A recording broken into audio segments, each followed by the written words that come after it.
খাবে তো? ওকে দাও, নাহলে ও শুনবে নাকি? গরম দেখো, আস্তে আস্তে খাও। দাদা একেই বোধহয় বলে হরিহর আত্মা, তাই না?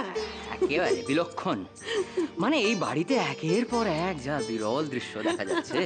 কাল রাতে অমন ইমোশনাল সিন, আজ সকালে এরাম মধুর না না, আমি একটা জিনিস তোমাদের বুঝতে পারি না জানো, তোমাদের যখন এত মিল, হ্যাঁ এত যখন মিল, তখন এই ভুল বোঝাবুঝিটা কেন হয় বলো তো?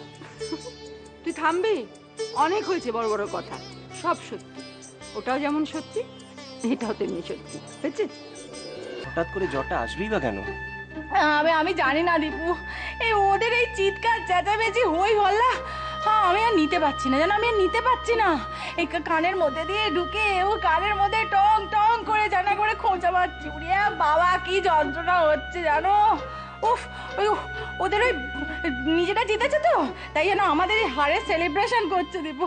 সত্যি মা, ওরকম হাপুস নয়নে হিচকি তুলে কান্না আমি জীবনে দেখিনি। মা ঠাম্মি, তুমি এত বড় হয়েও কাঁদো?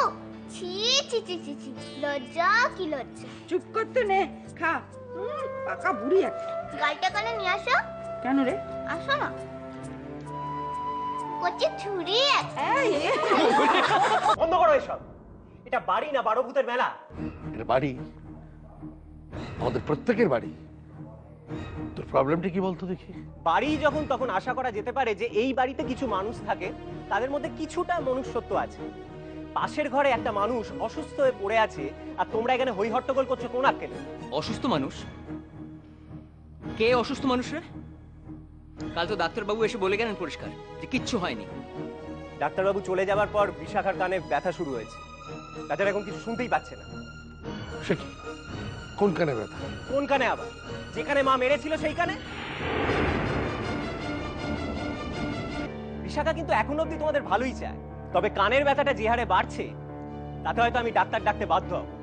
সেক্ষেত্রে যদি পুলিশ কেস হয় তাহলে ঠিক যেটা ঘটেছে আমি কিন্তু সেটাই বলবো। তুমি যাই বলো, সবকিছু শোনার পরে আমার মনে হচ্ছে ওই মহিলার সঙ্গে বেশি তোমার কথা না বলাই ভালো। তুমি না ওনাকে অ্যাভয়েড করো। না না, ভয় পেলে মাথায় চড়ে বসবে।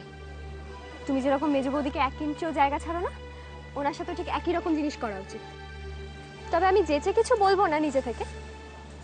উনি যদি কিছু বলতে আসে, আমি কিন্তু ওনাকে ছেড়ে দেবো না। আচ্ছা আচ্ছা ঠিক আছে, দেখো মুন্নি, তুমি যা করবে খুব সাবধানে করবে। তুমি ওইদিকে যাবে তো? হ্যাঁ, আমি তো এদিকে যাবো। টাটা। শোনো না, সন্ধ্যাবেলার মধ্যে তুমি বাড়ি ফিরে আসবে তো?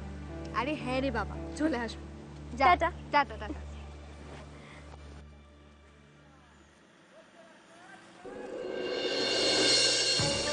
শোনো মা, ওই তো সে।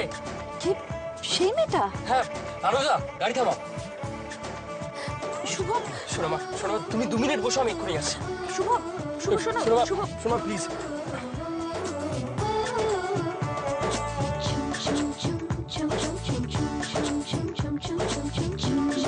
আনন্দদা, সোনামা কোথায় গেল? আপনি আসছেন না দেখে রাজার বাড়ির দিকে চলে গেলেন। হেঁটে হেঁটে? হ্যাঁ। তা তুমি যেতে দিলে কেন? আমার তো এখানেই থাকবার কথা, নইলে আপনি এসে আমাদের খুঁজবেন কি করে?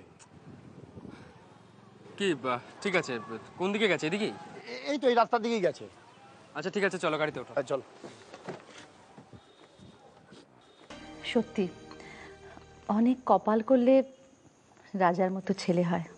অনেক কপাল করলে তো আপনার মতো মানুষকে মা বলে ডাকা যায়। এখন আমি বুঝতে পারছি যে কেন রাজা সবসময় সোনামা সোনামা করে। আচ্ছা, আপনার সন্তান কটি? আমি বোধহয় আবার ভুল প্রশ্নটা করে বসলাম। না না, ঠিক আছে, আমার আমার 2টি সন্তান, 2টি ছেলে। ওটা এখনো এলো না তো। কিন্তু আপনি যাবেন কি করে? শুভটা আসার দরকার তো।